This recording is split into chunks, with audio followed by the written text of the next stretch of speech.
بسم الله الرحمن الرحيم haddii la qadaro waxaan wadaagi doonaa dhowr eray oo afkeena ka mid ah ujeedkooda. Ereyga koowaad waa gabar. Gabarku waa midab madow oo iduhu ay ku yeeshaan dhabarka. Soomaalidu waxay tiraahdaa laba noloshay ku wacan tahay, laba geeriday ku wacan tahay, laba socodkay ku wacan tahay, labana fadhiga.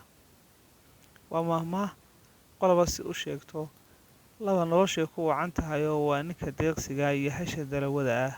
Labana geeriday ku wacan yihiin waa wan gabar leh, waa wan dhabar madow iyo hasha galoofta ah. Gabar. Ereyga labaad waa dhabriir. Dhabriirku waa dib u dhac iyo hakasho. Dhabriir. Ku dhabriire iyo baa ku xiga dhooba iyo doog. Ereyga saddexaad u dambeeyana waa hoonkore, waa kulaylka ma milcda cadceedda. Waad mahadsantihiin.